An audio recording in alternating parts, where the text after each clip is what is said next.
Donc, bonjour mes frères et sœurs, et nous continuons aujourd'hui à étudier l'Épître aux Colossiens. Nous sommes au chapitre 4 et je pense qu'on va terminer aujourd'hui ce chapitre-là.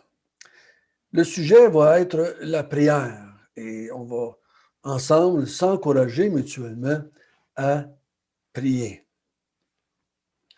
Donc, si vous voulez bien, on va commencer par la prière. Notre bon Père du ciel, nous voulons s'arrêter et méditer ta parole.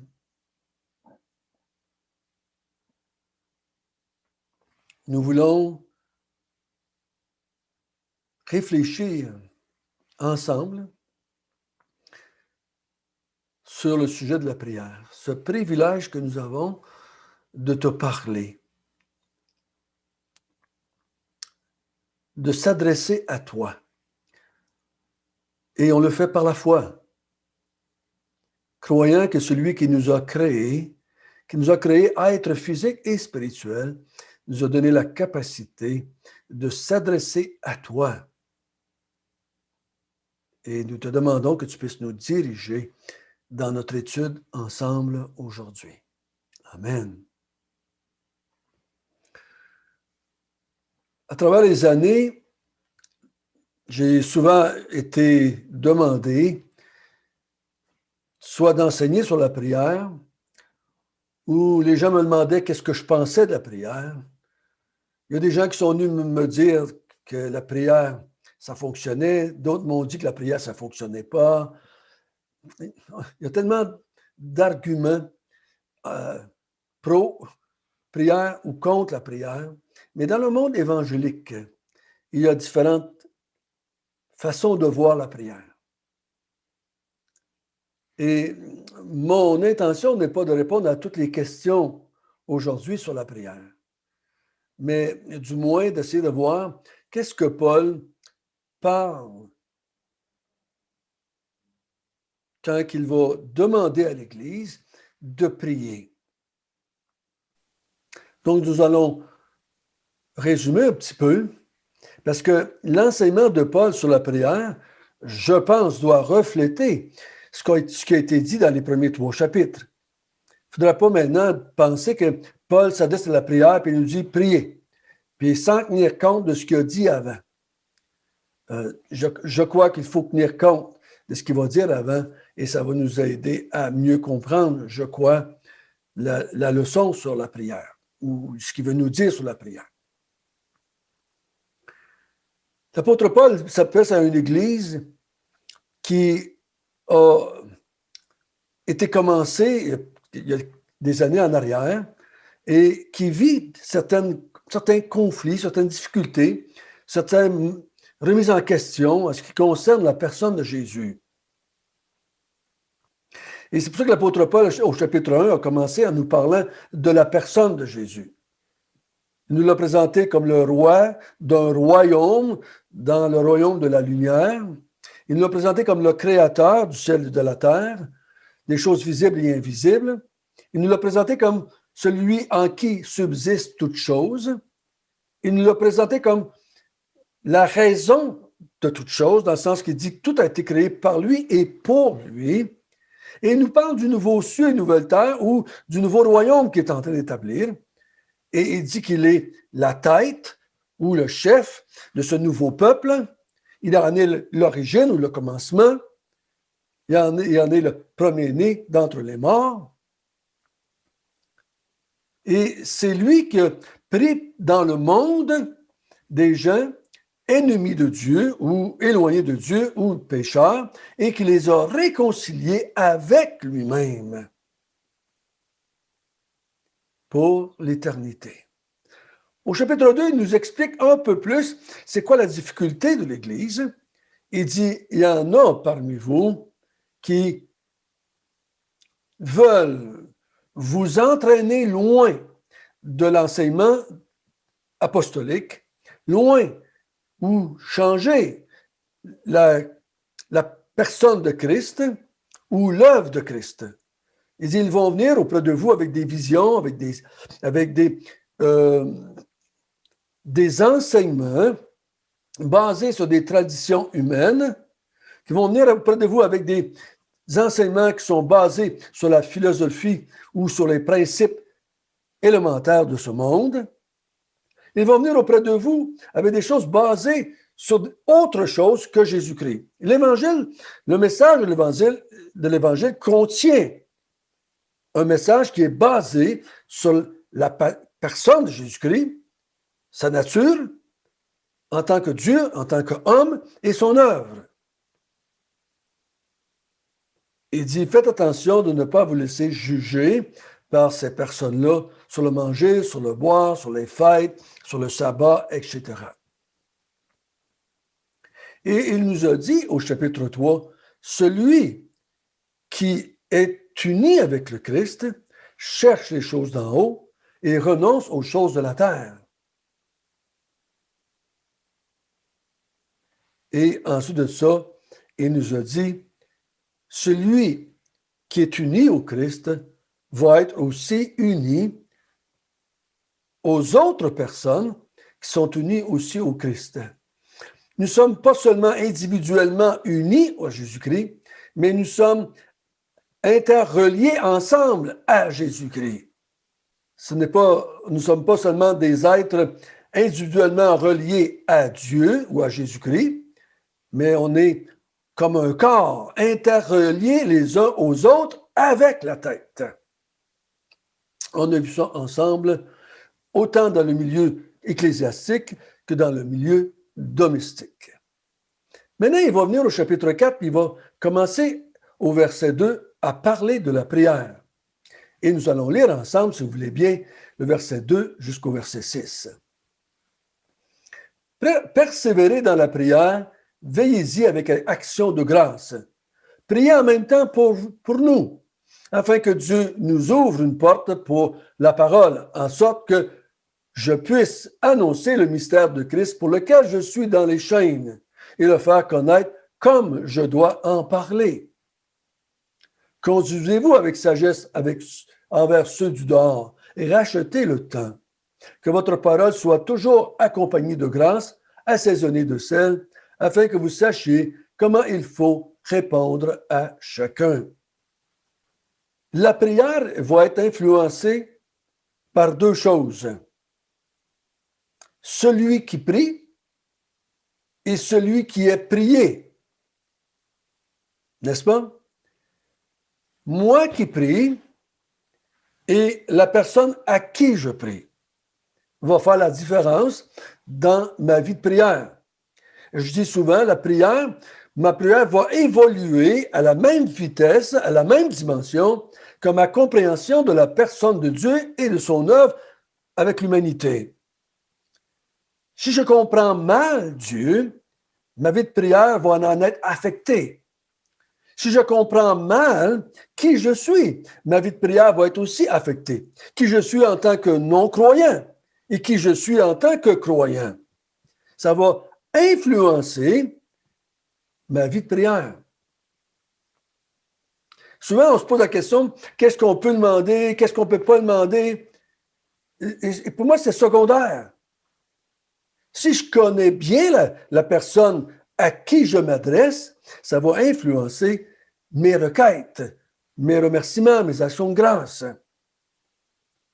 Et ça va aussi influencer, si je comprends bien qui je suis, ça va influencer aussi mon approche de la personne priée lorsque je m'adresse à lui. Donc, c'est la même chose ici. Quand l'apôtre Paul parle de persévérer dans la prière, veillez-y avec action de grâce, il ne se dissocie pas de ce qu'il nous a dit dans les premiers chapitres. Donc, la prière ici va s'adresser à la personne qu'il nous a présentée, le Christ, le créateur du ciel et de la terre, le créateur des choses visibles et invisibles, celui qui maintient toutes choses, celui en qui toutes choses subsistent. On va s'adresser à celui que tout ce qui est sur la terre a été créé pour lui. On va s'adresser à celui qui est le maître, la tête de l'Église. Donc, c'est à lui qu'on s'adresse. Faisons attention de ne pas pousser cette, j'appelle ça cette mode qu'on a poussée trop loin. Jésus, c'est mon ami, mon papa dans le ciel, mon ami. Et on a voulu rendre Jésus intime à celui qui prie.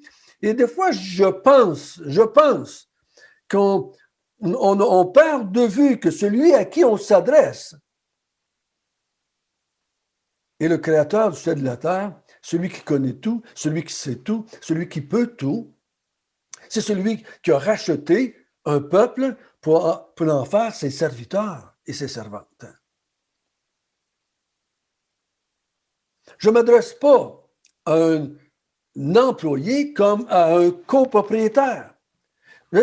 Si le serviteur s'approche de son maître, il y a une façon de parler. Alors, c'est vrai que je suis un enfant de Dieu. Donc, je vais m'approcher comme un enfant auprès de son père aussi. Mais il faut toujours tenir compte. Je ne suis pas un enfant ordinaire. Dans mon contexte, je suis un enfant racheté, un enfant adopté, un enfant qui a été amené dans la famille de Dieu par le rachat de la personne de Jésus-Christ.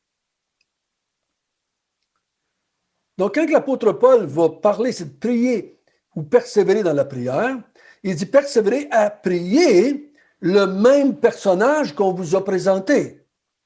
Ne vous adressez pas à un Jésus autre ou à un Dieu autre que je vous ai présenté. Et dans Colossiens, Jésus, c'est le Dieu. Si toute chose a été créée par lui et pour lui, donc je suis là pour lui, et mes requêtes vont refléter que je prie pour lui. Pas que je vais l'utiliser, lui, pour moi. Non pas que je vais utiliser Jésus pour mon bien-être ou pour mes programmes ou pour mes rêves ou pour mes ambitions personnelles ou pour ma protection personnelle. Je suis là au service d'un Dieu qui m'a créé pour sa gloire et pour son honneur. Il m'a racheté pour le servir, pour l'adorer et le servir. Si je comprends bien qui est la personne et qu'est-ce qu'elle a accompli, ce qu'elle a fait, ça va influencer ma vie de prière automatiquement. Donc, il dit, persévérer dans la prière. À ce Dieu-là, à ce Jésus-là, en comprenant bien qui il est et pourquoi il a créé l'Église et pourquoi il a fait l'Église. N'oubliez pas qui vous êtes et ce que vous faites et pourquoi il vous a laissé sur la terre. Donc, vos prières vont refléter ça. Mais il rajoute persévérer. Continuez à prier. Continuez à avancer dans la prière jusqu'à la fin. Persévérer dans la prière. J'ai remarqué que les croyants ont tendance à arrêter de prier avant d'arrêter de lire la Bible ou avant d'arrêter d'aller à l'église. Il dit continuez à prier. C'est l'idée que Jésus a parlé. Quand il a parlé de la veuve, il dit persévérer à prier. Donc, la persévérance démontre que j'ai foi dans celui que je prie. Faites attention, je ne suis pas en train de dire que j'ai foi qui va me donner ce que j'ai demandé. Mais j'ai foi que celui qui m'a sauvé et qui m'a régénéré m'écoute et qu'il va m'écouter jusqu'à la fin de mes jours, jusque dans l'éternité. Ce que Jésus enseigne dans Luc 17, ce n'est pas priez jusqu'à temps que vous l'ayez, mais priez jusqu'à temps que je revienne vous faire justice. Persévérer. Persévérer à prier. Ça se peut bien que nos prières, des fois, manquent de, comment je dirais ça, d'être adéquates ou d'être en diapason avec la vérité. Mais l'important, c'est de continuer à prier et de continuer à apprendre à connaître Dieu, de continuer à apprendre à connaître Jésus-Christ et son œuvre. Et ma vie de prière va se placer à fur et à mesure que je vais apprendre à connaître Dieu et son œuvre. Plus je connais une personne, plus mes paroles avec elle, ou mes échanges avec elle, ou mes discussions avec elle, mes partages avec cette personne-là vont devenir authentiques et vrais, vont refléter que j'ai une bonne connaissance de la personne à qui je prie, ou avec laquelle je parle, ou à qui je fais ma requête. Si vous venez à moi et vous me demandez de vous prêter 100 000 $, je vais dire, mais tu me connais mal. Tu ne me connais pas du tout. Parce que tu ne m'aurais pas demandé ça, parce que je n'ai pas cette capacité-là. Si on s'approche de Dieu, on doit s'approcher tenant compte de qui est Dieu et qu'est-ce qu'il veut accomplir dans ce monde avec moi, pour sa propre gloire. La prière, ce n'est pas pour moi, c'est pour la gloire de Dieu comme le restant de ma vie chrétienne. Il dit, continuez à prier. Veillez-y avec action de grâce. Et c'est ce que nous avons vu dans les premiers chapitres de l'Épître aux Colossiens, les actions de grâce. Soyez reconnaissants de ce que Dieu a fait dans vos vies, de ce que Dieu a accompli dans vos vies, de ce que Dieu est en train de faire, soyez reconnaissants de l'œuvre que Dieu est en train d'accomplir dans le monde, par vous, à travers vous. Soyez reconnaissants pour les frères et sœurs. Soyez reconnaissants. Priez pour les uns les autres. Priez que Dieu vous garde les uns les autres attachés à la vérité. Parce que c'est ça leur difficulté. Parce que si je m'éloigne de la vérité, de la grâce en Jésus-Christ seul, mais mes prières vont refléter ça aussi, que je m'éloigne de cette vérité-là. Plus je vais comprendre la grâce, plus je vais comprendre l'œuvre de la grâce de Christ en moi, plus je vais avoir des actions de grâce envers Dieu. Donc, l'apôtre Paul, au verset 3, il demande, quand vous allez prendre le temps de prier pour vous les uns les autres, quand vous allez prendre le temps de rendre grâce à Dieu, priez en même temps pour nous. Donc, Paul demande des prières. Et c'est intéressant de voir qu'après X temps de ministère, après avoir accompli de grandes choses pour le Seigneur Jésus-Christ, Paul continue à voir, à comprendre, à savoir qu'il a encore besoin que les chrétiens prient pour lui. Il n'y aura pas de moment dans notre vie chrétienne où on n'aura pas besoin que les autres prient pour nous.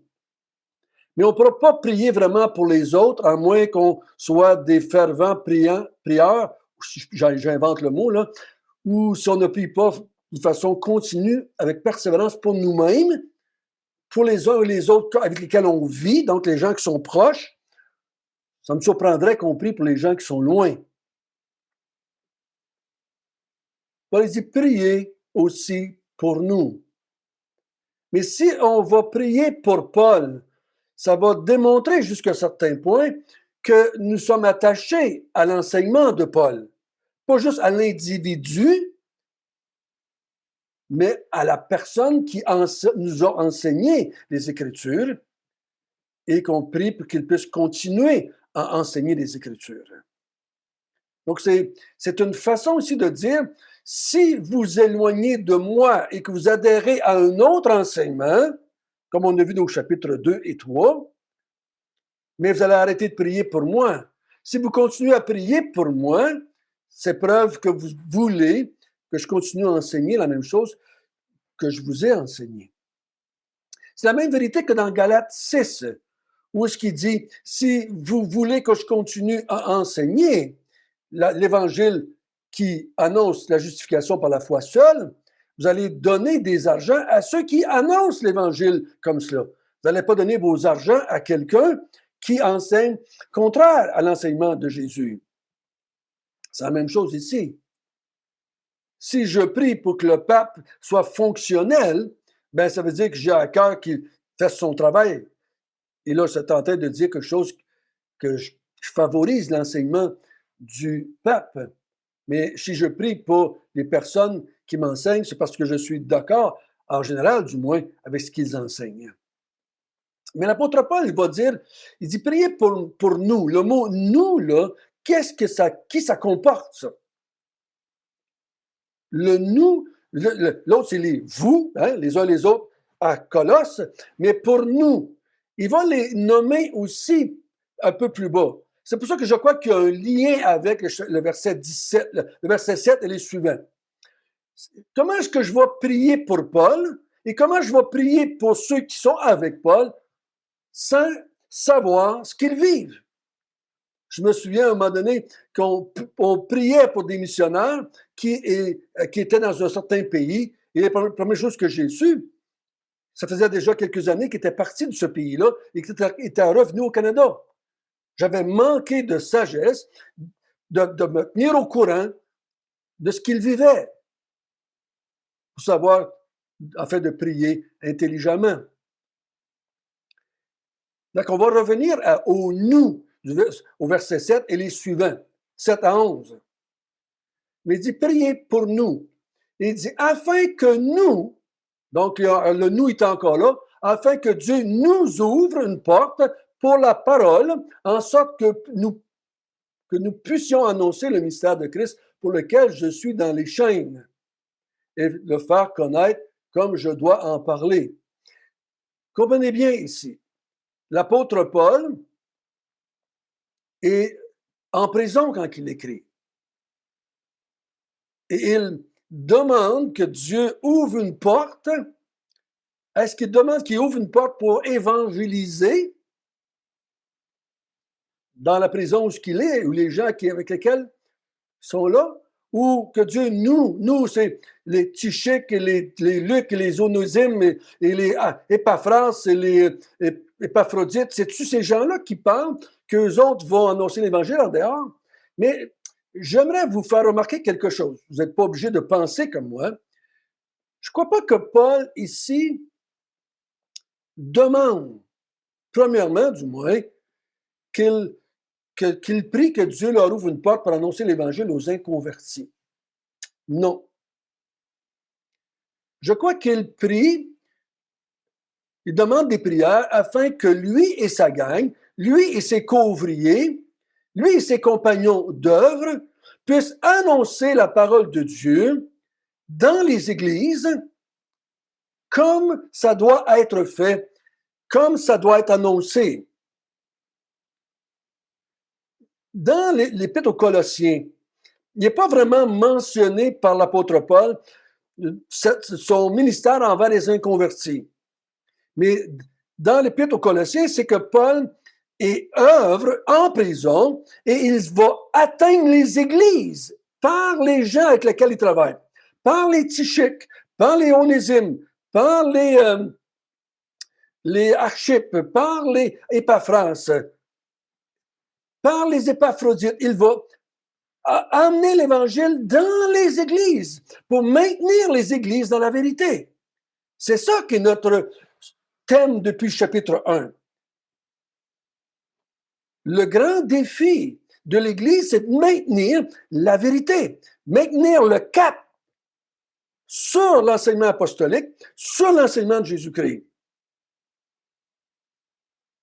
Je propose que l'apôtre Paul dit, priez pour nous, priez pour moi et priez pour ceux qui travaillent avec moi, mes compagnons d'œuvre, qu'on puisse atteindre les églises et aider les églises à rester attachées aux vérités apostoliques. Parce que dans tous les épîtres, on va le voir quand on va faire l'épître aux Philippiens, ça va être la même affaire.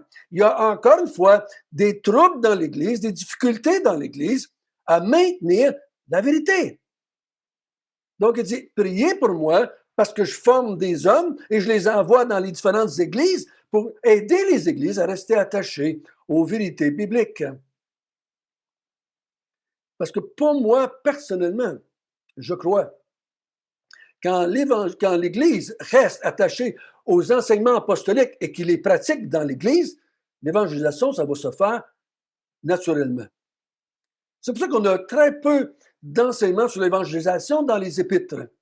Les épîtres, c'est des lettres écrites à des églises pour qu'ils maintiennent la vérité, pour qu'ils gardent la vérité, pour qu'ils restent attachés aux vérités bibliques.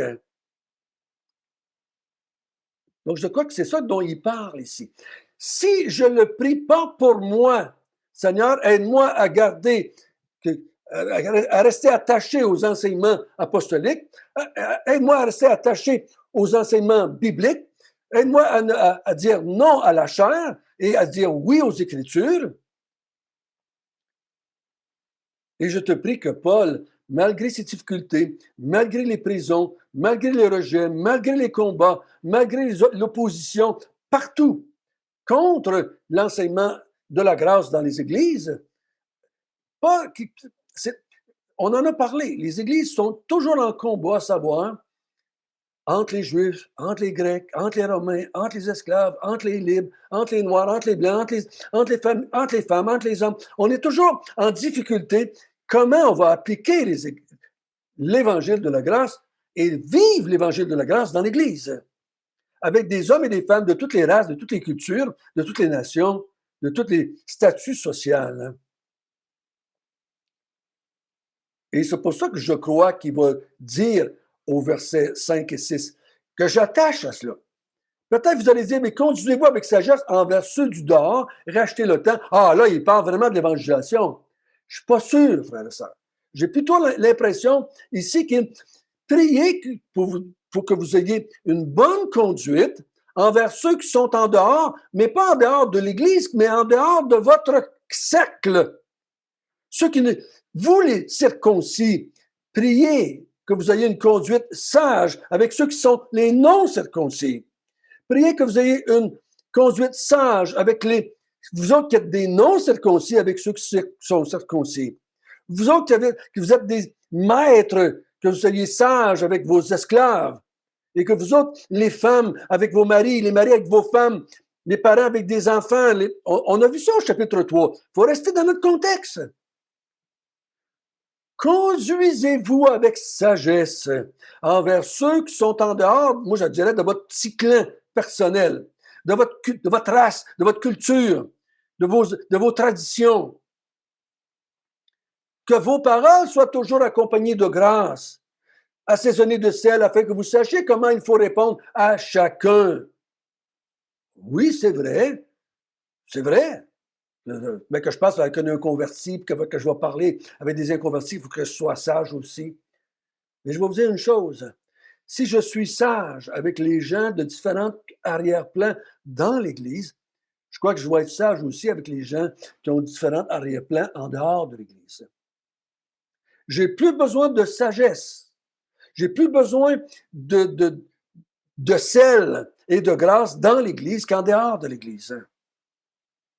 Parce que dans notre épître aux Colossiens, c'est des problèmes internes qu'il y avait, et non pas des problèmes avec les inconvertis. Donc, j'attache ça. La prière est un instrument important pour garder la paix dans l'Église, pour garder la doctrine pure dans l'Église, pour garder l'harmonie dans l'Église, pour qu'on puisse refléter que nous sommes tous membres les uns des autres, que nous sommes tous des élus, que nous sommes tous des saints, que nous sommes tous des bien-aimés, que nous sommes tous affiliés à la tête également, que nous avons tous la même espérance, peu importe qui nous sommes. Je me souviens, quand j'étais jeune, j'avais dit à un prêtre, la religion catholique, c'est une religion pour les gens riches, je dirais, parce qu'il faut toujours payer pour faire quoi que ce soit. Il faut toujours payer. Et plus on a de l'argent, plus il était quasiment possible d'être sauvé. Parce qu'on pouvait faire chanter des messes, on pouvait faire des sacrifices, on pouvait faire des aumônes. Donc, la religion catholique favorisait, on dirait, les gens riches. Mais pas dans l'Église. Dans la vraie Église, que tu sois riche ou pauvre, ça ne change rien dans ta relation avec Dieu, dans ta persévérance et dans ta destinée éternelle. On va lire maintenant au verset 7. jusqu'au verset 11. Tychik, le bien-aimé frère et le fidèle ministre, mon compagnon de service dans le Seigneur, vous communiquera tout ce qui me concerne. Je l'envoie auprès de vous pour que vous connaissiez notre situation et pour qu'il console vos cœurs. Je l'envoie avec Onésime, le fidèle bien-aimé frère, qui est des vôtres. Ils vous informeront de tout ce qui se passe ici. Aristarque, mon compagnon de captivité, vous salue, ainsi que Marc, le cousin de Barnabas, au sujet duquel vous avez reçu des ordres. S'il va chez vous, accueillez-le.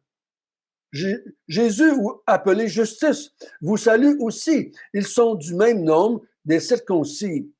Ils sont du nombre des circoncis et les seuls qui aient travaillé avec moi pour le royaume de Dieu, qui a été pour moi une consolation. Épaphras, qui est des vôtres, vous salue, serviteur de Jésus-Christ. Il ne cesse de combattre pour vous dans ses prières, afin que, parfait et pleinement persuadé, vous persistiez dans une entière soumission à la volonté de Dieu. Car je lui rends témoignage, parce qu'il a une grande sollicitude pour vous, pour ceux de Laodicée, pour ceux d'Hiérapolis. Luc, le médecin bien-aimé, vous salue, ainsi que Démas. Saluez les frères qui sont à Laodicée et Néphas et l'Église qui est dans sa maison. Lorsque cette lettre aura été lue chez vous, faites en sorte qu'elle sera aussi lue dans l'Église de Laodicée et que vous lisiez à votre tour celle qui vous arrivera de Laodicée. Et dites à Archippe, prends garde au ministère que tu as reçu dans le Seigneur afin que de le bien remplir. Je vous salue, moi, Paul, de ma propre main. Souvenez-vous de mes liens. Que la grâce soit avec vous. Ici, j'ai appelé ça, je relis ça à la prière, comme je l'ai dit au chapitre, le nous du tout à l'heure, pour que les croyants de Laodicée sachent qu'est-ce que ça contient, le nous, mais il en parle ici. Si je vais résumer ça un petit peu comme ceci. Si je veux avoir une vie de prière, les uns pour les autres dans l'Église, et si je veux avoir une vie de prière pour ceux qui sont en dehors de mon petite église locale, il faut que je me tienne au courant de ce qui se passe. Il faut que je me tienne au courant des nouvelles. Il faut que je me tienne au courant des développements qui se passent dans l'Église si je veux être capable de prier les uns pour les autres, pour Paul et le nous, ou pour les nous que nous connaissons, nous. C'est pour ça que Paul dit au verset 7, verset 8 et le verset 9, « Je vous envoie, Tychik, mon fidèle compagnon, dans le service du Seigneur, un croyant comme moi, il va vous communiquer tout ce qui me concerne. Je l'envoie exprès pour vous, vers vous, pour que vous connaissiez notre situation, pour qu'il console vos cœurs. Je l'envoie avec Onésime, fidèle et bien-aimé frère, qui est des vôtres. Ils vous informeront de tout ce qui se passe ici. » Voyez-vous? Paul veut que les croyants prient avec une bonne compréhension des choses. Il veut que les gens sachent qu'est-ce qui se passe dans sa vie, qu'est-ce qu'il est en train de vivre, qu'est-ce qui se passe autour de lui, quel ministère il est en train de faire. C'est qui les gens qui sont avec lui, qu'est-ce qui se passe autour de Paul et autour des gens qui l'accompagnent, afin que les chrétiens puissent avoir une vie de prière, que j'appelle intelligente et sage, qui vont pouvoir prier pour Paul d'une façon sage quand il est en prison et d'une façon sage quand il n'est pas en prison. Je crois que ça l'influence, ma vie de prière. N'est-ce pas? Si je sais que tu passes par un temps difficile, ça va influencer ma vie de prière.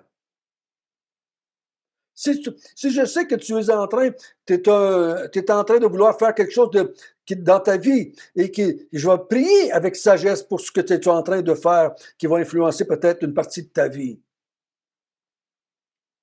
J'ai des gens dans ma famille, ma fille et mon gendre, qui sont en train de vouloir déménager et changer le ministère qu'ils ont pour le Seigneur et aller travailler ailleurs dans le ministère. Donc, ça l'influence, le fait de le savoir, ça influence ma vie de prière pour eux, n'est-ce pas? Je vous encourage, mes frères et sœurs. Soyez au courant de ce qui se passe dans la vie des uns des autres. C'est plus facile quand on est proche. On devrait savoir quels sont les besoins de nos frères et sœurs dans la foi. Qu'est-ce que je pourrais prier pour eux? Qu'est-ce que je pourrais prier maintenant pour d'autres en dehors de mon petit monde personnel? Prier pour les gens à l'extérieur. Je ne pourrais pas le faire vraiment, puis ça va devenir plate si je répète la même petite prière à tous les matins ou à toutes les semaines ou à toutes les 2 semaines, toujours la même petite prière sans savoir s'il y a du résultat, sans savoir si Dieu a répondu, sans savoir si la personne est encore dans cette prise de décision-là ou s'ils sont encore en train de vouloir faire une décision ou qui ont pris la décision. C'est-tu fait? C'est-tu pas fait? Si la vie de prière est une intercession mutuelle, il faut que je sache un peu ce que tu es en es rendu. Donc, je vous encourage à vous tenir au courant, à écouter quand les gens parlent, à voir les besoins de chacun et à chercher. Vous pouvez, si vous êtes intéressé, si vous êtes vraiment intéressé, je vous encourage à aller au-delà de votre petit monde, au-delà de votre petite vie personnelle avec vos enfants. C'est très bien ça, c'est là que ça commence. Le petit église locale avec laquelle vous êtes, sortir de votre église locale, aller plus loin, de vous intéresser à ce qui se passe ailleurs et avec lequel vous allez pouvoir avoir des actions de grâce et vous allez voir des requêtes de prière. C'est ça qui dit Aristarque, Aristarque, mon compagnon de captivité vous salue, ainsi que Marc, le cousin de Barnabas. Il a dit, s'il va chez vous, recevez-le, accueillez-le. Il est en route. Il semble que Paul n'est pas sûr ce qui est, mais il semble qu'il devrait aller chez eux. Et vous devrez l'accueillir. Puis là, il leur parle de Justus et de Marc. Justus et Marc, je crois, c'est 2 Juifs. C'est eux autres, quand il parle au verset 11, ils sont du nombre des circoncis et les seuls qui ont travaillé avec moi. Voyez-vous, il y avait beaucoup de chrétiens juifs qui avaient la misère à travailler avec Paul. Parce que Paul était l'apôtre des païens. Et en étant l'apôtre des païens, on le voit des actes des apôtres, ce conflit entre les païens et les juifs. Et Paul rend grâce pour Marc et pour Justus, ou Jésus, qui est appelé aussi Justus, pour leur implication dans l'œuvre du ministère. Il rend grâce à Dieu. Il bénit Dieu pour ces gens-là qui travaillent avec lui. Au verset 12, il dit « Épaphras, qui est un des vôtres », donc on croit que l'Épaphras vient originairement de Colosse, et il prie pour vous. Pourquoi est-ce qu'il prie pour eux? Parce qu'Épaphras vient de Colosse, est allé rejoindre Paul, et il a transmis à Paul ce qui se passe à Colosse, et il prie pour les gens autour d'eux. Il connaît les difficultés de Colosse en ce moment, j'appelle ça les difficultés théologiques ou doctrinales de l'Église. C'est pour ça qu'il dit, il prie avec ardeur dans ses prières pour vous, afin que parfait et pleinement persuadé, vous persistiez dans une entière soumission à la volonté de Dieu. Vous vous souvenez? On avait vu ça au chapitre 1. Paul avait dit, je prie que vous ayez une pleine connaissance de la volonté de Dieu. Il dit, Épaphras, il prie comme moi, il prie avec moi pour que vous persévériez dans la vérité. Pour que vous allez vous engager, vous allez persister à croire en l'enseignement apostolique. Et c'est pour ça que Paul ne fait pas juste prier. Il va déléguer des gens qui vont aller les aider, comme Tychik ou comme Onésime, qui vont aller les aider. Il y a, quand on prie en général, on s'implique aussi. Quand on prie, en général, on s'implique. C'est assez rare qu'on va s'impliquer et qu'on ne priera pas. Ou c'est assez rare de s'impliquer sans prier. Parce qu'on sait très bien que pour que l'œuvre de Dieu se fasse, il faut prier. Or, les bonnes œuvres humaines peuvent se faire sans la prière, mais la prière est le seul outil qui va amener tes bonnes œuvres à la gloire de Dieu. Tu ne pourras pas rendre gloire à Dieu pour tes œuvres si tu ne pries pas que Dieu utilise ces œuvres-là pour sa propre gloire. Il dit aussi pour Épaphras au verset 13, « Car je lui rends témoignage qu'il a une grande sollicitude pour vous, pour ceux de la Odyssée et pour ceux d'Hierapolis. » Vous voyez que Épaphras, il semble avoir un ministère plus large que juste Colosse. Il parle de la Odyssée, d'Hierapolis.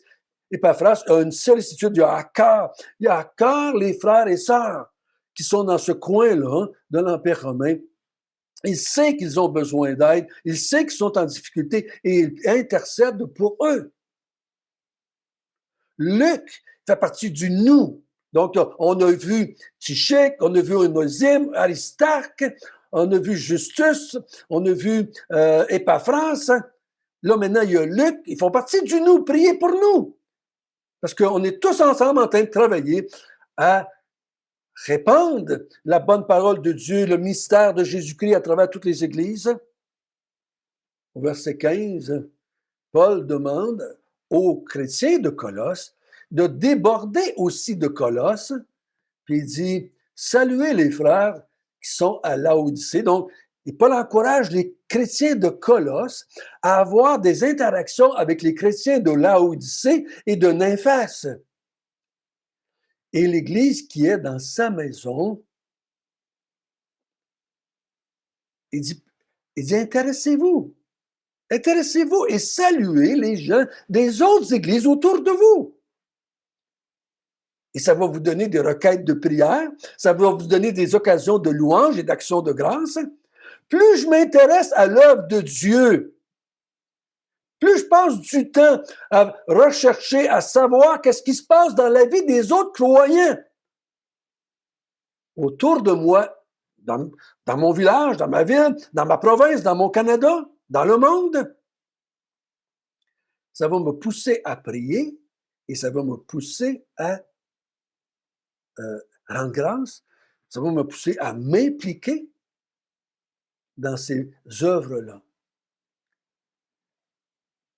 Verset 17, dites à Archippe, prends garde au ministère que tu as reçu dans le Seigneur afin de bien le remplir. Je n'arrive pas à avoir une conviction pleine. Quand on avait étudié ensemble Philémon, on a vu qu'Archippe était à Colosse. Archippe fait partie il semblerait, des compagnons d'œuvre de Paul qui sont à Colosse. Donc, il y a un ministère, il y a un service auprès de l'Église de Colosse. Occupe-toi bien de l'Église de Colosse. Prends le temps de bien remplir le ministère. Pourquoi je t'ai envoyé là-bas, Archippe? Parce que Archippe est un compagnon d'œuvre de Paul. Donc, je présume, je pense que Paul va envoyer Archippe là-bas. Il dit, prends bien le temps, occupe-toi, remplis bien le ministère. Lève-toi, prends position. Comme il va dire à Timothée dans la première épître, lève-toi, défends la foi, Timothée. Ouvre la bouche, Timothée. Prends position en tout temps, à toute occasion favorable ou non, Archippe. Lève-toi et prends position pour la doctrine de Dieu, pour la doctrine de Christ, pour la doctrine de la grâce. Lève-toi, Archippe. Prends bien soin de remplir le ministère que je t'ai confié en allant là-bas. Je pense que c'est ça que ça veut dire. L'apôtre Paul, il dit, « Je vous salue moi aussi, de ma propre main. Souvenez-vous de mes liens, que la grâce de Dieu soit avec vous. » Souvenez-vous. Si vous vous souvenez de mes liens, si vous vous souvenez que je suis en prison, ça va vous pousser à prier intelligemment. Ça va vous pousser à vous impliquer aussi pour ce que je suis en train de faire, pour les gens qui vont arriver de ma part chez vous et que vous allez retourner vers moi. Ce que je trouvais d'intéressant ici dans le verset 7 jusqu'au verset 18, tout ce corps de Christ qui était intégré les uns aux autres. On est tous interreliés. Hein? À partir de vous priez les uns pour les autres, priez aussi pour nous. Moi, je vais vous envoyer, je vous ai envoyé Archip. Épaphras est venu vers moi, et moi, je vais vous envoyer Onésime et Tychik et Luc et Justus. Tout ce monde-là pense à vous, prie pour vous, vous salue. Il y a une interrelation les uns avec les autres qui est vraiment intéressante. Je crois, frères et sœurs, que nous avons tendance à s'isoler. Nous avons tendance à avoir une foi trop individuelle. On n'est pas porté à élargir notre vie chrétienne. Je vous encourage à le faire. Prenez le temps de vous informer, de rechercher à savoir. Si vous avez de l'intérêt, vous allez le faire. Si vous avez une grande sollicitude pour l'Église du Seigneur au Québec, vous allez chercher à comprendre, à savoir qu'est-ce que Dieu est en train de faire. Comment est-ce que l'œuvre se développe au Québec? Comment vous pouvez vous impliquer? Comment vous pouvez prier? Qu'est-ce que les actions de grâce que vous allez pouvoir faire? La vie de prière fait partie de la vie de l'Église. Et je dirais ici, premièrement, c'est pour garder la doctrine. Plus j'avance, plus je vous le répète, plus je vois qu'il est impossible de rester dans la vérité, dans l'Évangile proclamé par Christ, ensuite ça par les apôtres, sans avoir une vie chrétienne, je dirais, vivante, une vie chrétienne où est-ce qu'il y a de l'implication, il y a de l'interaction les uns avec les autres. Où est-ce qu'on a vu qu'au chapitre 3, instruisez-vous, exhortez-vous, encouragez-vous les uns les autres, on va prier les uns les autres et les uns avec les autres. Et on va s'encourager à déborder un petit peu de notre petit monde. Et on va aller au-delà un petit peu, comme Paul encourage ici les églises de Colosse, les églises qui avaient à Laodicée, les églises qui avaient à Hiérapolis. Je vous encourage à avoir une vie de prière intéressante et biblique. Notre bon Père du ciel, merci pour ton amour, merci pour l'Église dans laquelle tu m'as placé, ton Église, ton peuple qui remplit toute la terre présentement. Il y a des croyants partout sur la planète. Oh mon Dieu, ouvre mon cœur, ouvre mon esprit, ouvre mes pensées à sortir juste de ma petite vie de couple, de famille ou de ma petite église locale et que je puisse avoir une idée de l'œuvre que tu accomplis dans le monde autour de moi, afin que je puisse prier pour ton peuple et afin que mes actions de grâce reflètent la grandeur de ton œuvre dans le monde. Amen.